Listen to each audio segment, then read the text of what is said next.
I always thought I would see it coming if my wife ever cheated on me. You hear stories, you read about it online, you watch movies where the husband is always clueless while the wife sneaks around behind his back, and you think, that could never be me. But I was wrong. I didn't see it, not at first, not until the evidence was staring me right in the face, undeniable and sickening. It happened on a Sunday, a completely normal day, or at least I thought so. Emily was in the kitchen making coffee, wearing my t-shirt like she always did, humming softly to herself. I sat at the table, flipping through the morning paper, my mind focused on nothing in particular, just enjoying the quiet. Then I saw it, the thing that changed everything. It was a small detail, one that wouldn't have meant anything to someone else, but to me, it was like a bomb going off in my head. Her purse was open on the counter, and inside, barely visible, was a keychain. Not hers. Not mine. I knew every single thing in that purse because she was the type to complain every time she lost something, and I was the one who usually had to help her find it. But this keychain, a cheap-looking leather tag with the initials DR stamped on it, was something I had never seen before. I looked at it for a long moment, my stomach twisting as my brain started making connections I didn't want to make. I could have ignored it, could have brushed it off as a random trinket, but something told me not to. "Hey, Em," I said, keeping my voice casual even though my heart was already starting to race. "Where'd you get that keychain?" She froze for a fraction of a second, so quick that if I hadn't been watching closely, I might have missed it. Then she turned, smiling, but it was too wide, too forced, the kind of smile you give when you're trying to cover up a mistake. "Oh, that? Must have picked it up somewhere. I don't even remember." "Why?" I leaned back in my chair, pretending to think it over like it was just a passing curiosity, but inside, my mind was racing. "It just looks familiar. I swear I've seen it before." "You sure it's yours?" She turned away, stirring her coffee with more force than necessary, shoulders stiff. "Yeah, probably just something I found in the car or at work. No big deal." I let it go. For the moment. But something inside me was already screaming that this was the beginning of something bad. And I was right. I didn't bring it up again that day, but I watched her. Closely. Every little movement. Every time she checked her watch when she thought I wasn't looking. Every time she disappeared into the other room to answer a call she claimed was just from a friend. I started paying attention to things I had ignored before, like how she suddenly had meetings on weekends when she never used to, or how she smelled like a different cologne when she came home late, one that sure as hell wasn't mine. But the keychain, it haunted me. That night, when she was in the shower, I went through her purse. I know how that sounds, and I hated myself for it, but I needed to know. The keychain was still there, and attached to it was a key. A single key, different from our house keys, not a copy of anything I recognized. I turned it over in my hands, my chest tightening as the realization hit me. This was a key to something. Someone else's place. A hotel room. A storage unit. Something that had nothing to do with me. I put it back exactly where I found it, my mind already racing with what I was going to do next. Because now, I wasn't just suspicious. Now, I knew. I spent the next 3 days pretending everything was normal, acting like the clueless husband she probably thought I was. I laughed at her jokes, kissed her goodnight, went about my day as if nothing had changed, but my mind was working overtime. I needed to find out where that key led, and more importantly, who it belonged to. I thought about taking it and trying it in random doors, but that was stupid. Instead, I waited. I watched. And on Wednesday night, I got my answer. Emily never used to leave the house after dinner, not unless it was a special occasion. But that night, as we finished eating, she glanced at her phone, cleared her plate a little too quickly, and grabbed her purse like she was late for something. I stayed in my chair, acting casual, watching as she pulled on her jacket. "Heading out?" I asked, keeping my voice light, curious, like I wasn't already onto her. She hesitated just long enough to make my stomach tighten. "Yeah, just a quick run to the store. We're out of milk." I looked over at the fridge, the door still slightly open from when she had put leftovers away. I could see the milk carton sitting right there, half full. She hadn't even checked. "Need me to come with?" I offered, pushing my chair back like I was ready to go. Her shoulders stiffened, but she forced a laugh. "No, it's fine. You don't need to come all the way out just for that." I shrugged, letting it go, watching as she walked out the door, pretending I wasn't about to follow her. I gave it 5 minutes, just long enough for her to get some distance, then grabbed my keys and headed out. I didn't have to follow for long. She didn't go to the store. She drove straight across town to an apartment complex, the kind with a gated entrance that only residents could access. I pulled into a spot across the street, turned off my engine, and watched as she parked, got out, and walked right up to the gate, her movements quick, practiced, like she had done this a dozen times before. Then she pulled out the key.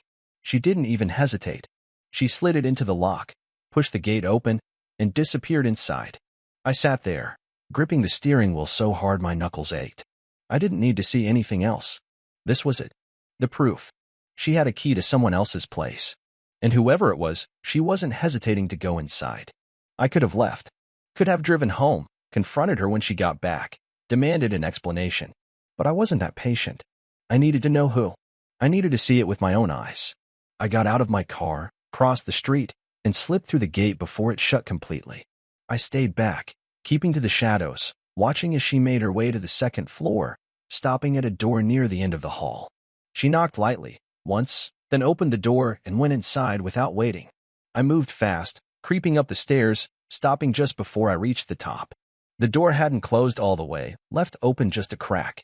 I could hear voices inside, hers and someone else's, a man's.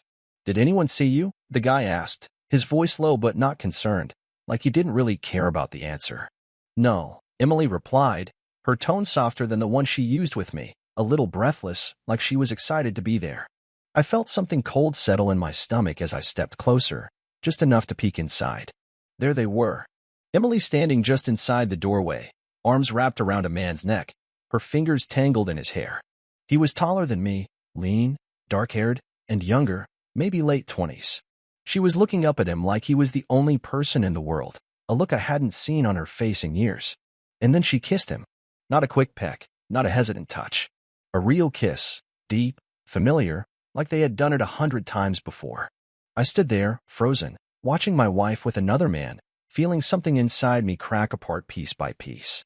I wanted to burst in, wanted to rip him away from her, wanted to scream in her face and demand to know how long this had been going on. But I didn't. Because this wasn't about catching her. This was about knowing the truth. So I stepped back, pulled out my phone, and hit record. Emily had no idea she had just given me everything I needed. I drove home in silence, gripping the steering wheel so hard my fingers started to go numb. My mind wasn't racing, it was focused, sharp, clear in a way I hadn't felt in a long time. I had proof, I had the truth, and now I had a decision to make. I could wait, act like nothing had happened, pretend to be oblivious while I planned something bigger, something smarter. Or I could deal with it tonight. The thought of her walking back through the front door, smiling like she hadn't just spent the evening wrapped around another man, made my stomach churn. There was no way I could sit across from her at breakfast tomorrow, listen to her fake excuses, kiss her goodbye like she wasn't lying to my face. No, I wasn't waiting. I was handling this now. I parked in the driveway, turned off the engine, and sat in the dark. Every memory of our life together ran through my head, every moment that had felt real. Every time she had looked me in the eye and told me she loved me. I had spent 12 years believing in something that didn't exist, and now I had to face the reality of what that meant. The anger was there, simmering beneath the surface, but it wasn't blind rage. It was cold, steady, controlled. I wasn't going to let her cry her way out of this. I wasn't going to listen to excuses. I was going to make sure she understood exactly what she had done. When I heard her car pull into the driveway 20 minutes later, I was sitting in the living room, waiting. She walked in, dropping her purse onto the table, her face relaxed, completely unaware of what was coming. "You were gone a while," I said, my voice calm, steady. She turned, surprised, then smiled like she had nothing to hide. "Yeah, I ran into a friend at the store. We ended up talking for a bit." I nodded, watching her, letting her dig the hole a little deeper. "That's so? Which friend?" She hesitated, just for a second, but I saw it. "Megan. We haven't caught up in a while." I stood up slowly, pulling my phone from my pocket, tapping the screen a few times before holding it out toward her. "That's funny, because I thought you spent the night at an apartment with some guy." Unless Megan's got a new look and a deeper voice. The color drained from her face so fast it was almost comical. Her mouth opened, then closed, her eyes darting to the phone like she could somehow erase what was on the screen just by willing it away. She didn't even reach for it. She didn't need to. She knew what I had seen. "Daniel," she started, her voice shaking just a little. "I can explain." "Don't." I cut her off, my patience razor thin. "Don't even try to insult me by pretending there's some reasonable explanation for what I saw. I followed you. I watched you use that key. I saw you kiss him.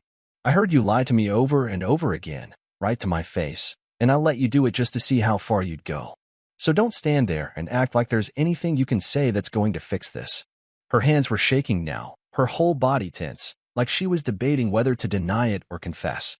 The silence stretched between us, thick, suffocating, until she finally let out a breath, looking down at the floor like a guilty child caught stealing. "It's not what you think," she whispered.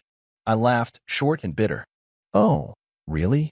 Because what I think is that my wife has been sleeping with another man behind my back, lying to me for God knows how long, and pretending like she's still the same woman I married. What part of that am I getting wrong?" She winced, wrapping her arms around herself like she was trying to hold herself together.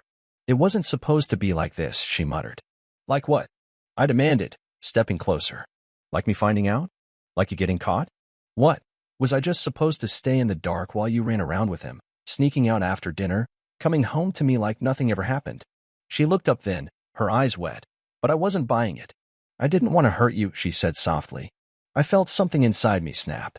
"Then maybe you shouldn't have done it." She flinched like I had slapped her, but I didn't care. "How long?" I asked, my voice flat. Her mouth opened, but she hesitated too long. "How long, Emily?" I repeated, my voice sharp enough to make her flinch again. "A few months," she admitted, barely above a whisper. "A few months." While I had been going about my life, trusting her, loving her, she had been sneaking off to him. I clenched my jaw, nodding slowly, feeling something close to relief. At least now, I knew. "Who is he?" She shook her head, her voice pleading. "It doesn't matter. It matters to me." She swallowed hard, looking away again, and I realized she wasn't going to say his name. Maybe out of guilt, maybe out of fear, or maybe because she wanted to protect him. It didn't matter. I would find out one way or another. "You don't love me anymore, do you?" I asked, my voice quieter now. Tears slipped down her cheeks, but she didn't answer. And that was my answer. I stepped back, exhaling slowly, shaking my head. "I want you out," I said finally. Her head snapped up, panic flashing across her face. "Daniel, please." "I don't want to hear it. Pack your things and get out. You can stay with him, stay with Megan. I don't give a damn, but you're not staying here." Her face crumpled, but I turned away before she could say anything else. I didn't want to see her cry. I didn't want to hear her excuses. I just wanted her gone. And by morning, she was. I sat in the kitchen, staring at the empty seat across from me, the one Emily had always sat in. It was strange how quiet the house felt without her, but it wasn't the kind of quiet that brought peace. It was heavy, suffocating, filled with the echoes of every lie she had ever told me. She was gone, but that wasn't enough. She had walked away with nothing more than a guilty look and a bag of clothes, and I couldn't let that be the end of it. She had destroyed 12 years of marriage, humiliated me, made a fool out of me, and I wasn't going to just let her disappear into her new life without consequences. She needed to feel what I felt. She needed to understand exactly what it meant to betray someone who had given her everything. I picked up my phone and scrolled through my contacts until I found the one I was looking for. It had been a long time since I had called him, but I knew he would answer. The phone rang twice before a familiar voice picked up. "Daniel? Long time, man. What's up?" "Hey, Mark," I said, keeping my voice calm. "You still doing private investigation work?" Mark was an old friend from college, the kind of guy who had always found ways to make money doing things that most people didn't even think about. He had worked security for a while, then moved into more specialized work. If someone needed information, Mark was the guy who could get it. "Yeah, I do a few jobs here and there." "What do you need?" "I need you to find everything you can about a guy. Name, job, address, anything. I don't have a lot of details yet, but I know he lives in an apartment complex on Oakwood Drive. Second floor, third door from the left. I'll send you a picture." Mark was quiet for a moment. "You in some kind of trouble?" "Not yet," I said. "Got it. Give me a couple of days." I ended the call and leaned back in my chair, already feeling a little better. Knowing who he was, knowing everything about him, was the first step. Emily had refused to tell me, but that didn't mean I wouldn't find out. And once I had a name, once I knew where he worked, who he was, I would make sure his life didn't stay comfortable for long. The next day, Mark sent me a text with a name and an address. David Reynolds. Works in finance. Single. No kids. Lives alone. Got more if you need it. David Reynolds. That was the name of the man my wife had thrown everything away for. A guy with no responsibilities, no attachments, no consequences. I stared at the name for a long time before I typed back. Send me everything. By the time Mark was done, I knew more about David Reynolds than Emily probably did. I knew where he worked, what gym he went to, what bars he liked, who his boss was, and, most importantly, that he had been promoted a few months ago to a position he wasn't exactly qualified for. A position that, according to the documents Mark had dug up, was handed to him thanks to a recommendation letter from a senior executive who just so happened to be married to a woman David had been seeing before Emily. It didn't take a genius to see the pattern. David liked getting involved with married women, and he liked using those connections to get ahead. That was all I needed. I spent the next few days carefully crafting the perfect message, attaching copies of emails, financial reports, and evidence of his little affair with the executive's wife. Then I sent it directly to his company's HR department and the CEO. No explanation, no threats, just cold, hard facts laid out in black and white. The fallout was immediate. By the end of the week, David Reynolds was fired. The company had a strict policy about personal misconduct affecting business decisions, and with everything laid out in front of them, they didn't hesitate. I found out later that his former boss, who had unknowingly helped him climb the ladder, was furious when he realized what had happened. David had not only cost himself a job, but he had also embarrassed the people who had vouched for him. And that was just the beginning. Emily called me 2 days later. I let it go to voicemail. I didn't need to hear whatever excuse she was going to come up with. She called again the next day, and this time, I picked up. "Daniel," she said, her voice uncertain, like she wasn't sure if I would even listen. "I know you're mad, and I don't blame you, but did you do something to David?" I smiled, even though she couldn't see it. "What makes you think that?" She let out a shaky breath. "He lost his job. He's saying someone sent in a bunch of stuff about him. And now?" "And now what?" I asked, my tone calm. "Now he's facing the consequences of his choices? That's funny. So am I." She was silent for a long time. Then, softly, she said, "You didn't have to do that." I laughed, shaking my head. "You didn't have to cheat on me, but here we are." She sniffed, and I realized she was crying. Good. Let her cry. Let her feel a fraction of what I had felt when I stood outside that apartment, watching her kiss another man. "I'm sorry," she whispered. "Yeah," I said. "Me too." Then I hung up. I sat there for a long time, staring at the phone, waiting to see if she would call back. She didn't. Maybe she finally understood that there was nothing left to say. I had lost my wife, but at least now, she had lost something too. And for the first time since that night, I felt like I could finally breathe again. Emily didn't call again for a while after that, and I was fine with that. I had no interest in hearing her try to justify what she had done or try to make herself the victim. But I knew it wasn't over. A woman like Emily didn't just disappear. She needed closure, needed to have the last word, needed to try and make me see things from her perspective. And sure enough, a week after my little gift to David's employer, she showed up at the house. I was outside, cleaning out the garage, sorting through old boxes, trying to figure out what to do with all the things that used to belong to both of us. I heard her car pull up before I saw her. She got out slowly, hesitating by the sidewalk like she wasn't sure if she should even be there. I could have ignored her. I could have gone inside, locked the door, and left her standing there. But I wanted to hear what she had to say. "You've got 5 minutes," I said, not bothering to look at her as I continued moving boxes. She took a deep breath and stepped closer. "Can we talk inside?" "No," I said simply. She sighed, wrapping her arms around herself like she was cold. I don't even know where to start. I finally turned to look at her, really look at her. She looked different, tired, hollow, like she had spent the last few days crying herself to sleep. "Good. Try starting with the truth," I said. She flinched at that but nodded. "I made a mistake." I let out a sharp laugh. "No, Emily. A mistake is forgetting to turn off the stove or missing a bill payment. You made a choice. Over and over again. You don't get to downplay it." Her lip trembled, and for a second, I thought she was going to start crying. But she didn't. She straightened up and lifted her chin, trying to regain some of that confidence she used to have. "I never stopped loving you," she said. I stared at her, waiting to feel something: anger, sadness, regret. But there was nothing. Just emptiness. "You sure have a funny way of showing it," I said. Tears welled up in her eyes, but I didn't care. She wasn't crying for me. She was crying for herself, for the life she had ruined, for the consequences she hadn't expected to face. "I don't expect you to forgive me," she whispered. "But I need you to know that it wasn't just about him. It was about me. About how I felt. about what I thought I was missing. I shook my head, laughing bitterly. And did you find it? Did screwing some guy in a cheap apartment make you feel whole again?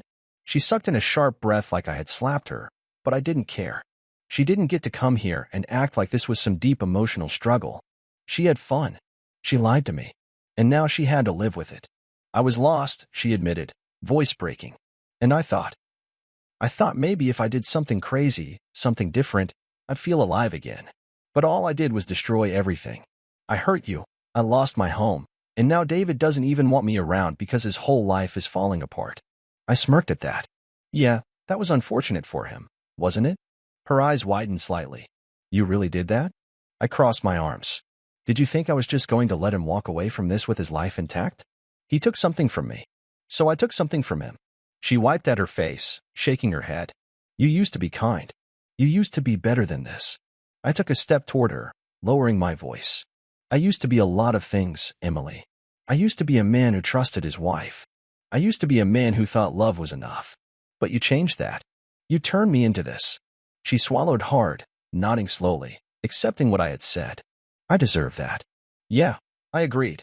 You do. Silence stretched between us, heavy and unbearable. Then she took a deep breath. So what now? I gestured to the house behind me. You don't live here anymore. I've already talked to a lawyer. Divorce papers will be ready soon. Sign them when you get them. After that, you move on, I move on, and that's it. She looked down at her feet, nodding. I guess I thought maybe we could at least talk sometimes. Stay friends. I felt a sharp wave of disgust at the idea. Friends. I repeated. After everything? Emily, I don't even know who you are anymore. The woman I loved is gone, and I have no interest in staying connected to the person who took her place. She flinched like I had slapped her, but I meant every word. There was no friendship to salvage, no relationship to fix. She had made her choice, and now she had to live with it. Okay, she whispered, wiping at her face again. I'll sign them when they come. I nodded, waiting for her to say something else, waiting for her to try and convince me one last time that there was something left to save. But she didn't. She turned and walked back to her car, moving slowly, like she was dragging the weight of her own guilt with her. She got in, started the engine, and sat there for a few seconds before finally driving away. I watched her go, waiting for that wave of sadness to hit me, waiting for the regret, waiting for some part of me to wish things had gone differently. But there was nothing. Just relief. I turned back to the garage, back to my boxes, back to sorting through the past and deciding what was worth keeping. And for the first time in weeks, I felt like I had finally taken my life back. The house felt different after she left, like something had been cut out of it, leaving behind a space that was both empty and strangely peaceful.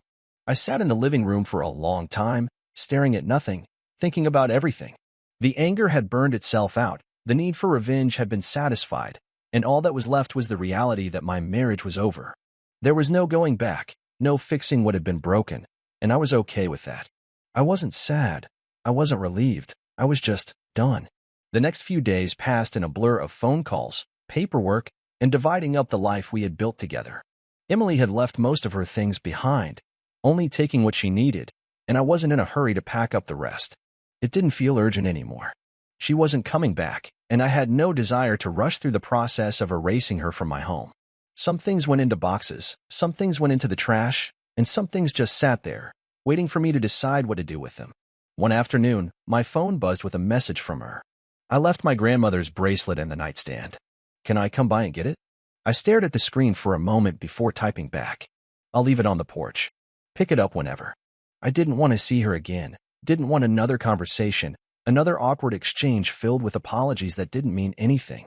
She responded with a simple thanks, and that was the last time she ever asked for anything.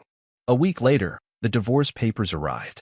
I sat at the kitchen table, flipping through them, reading every line even though I already knew what they said.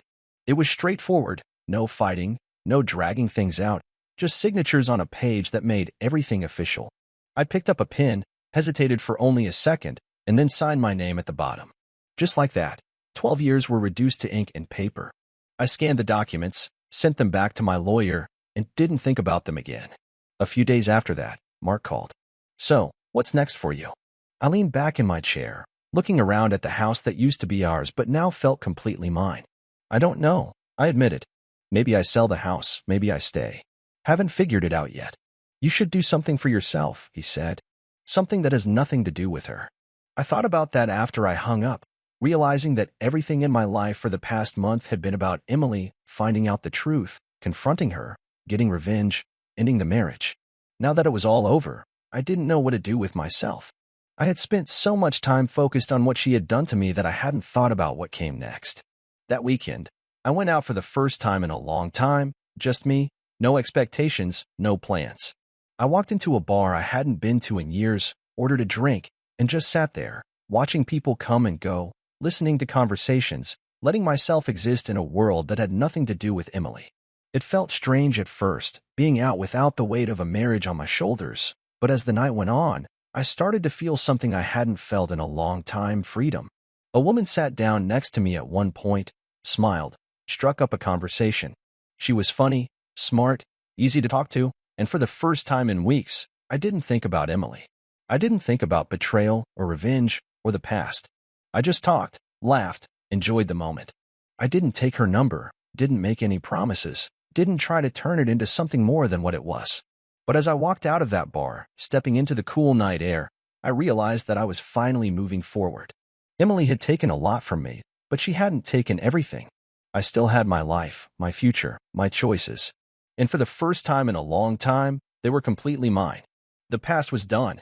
The chapter was closed. And whatever came next, I was ready for it.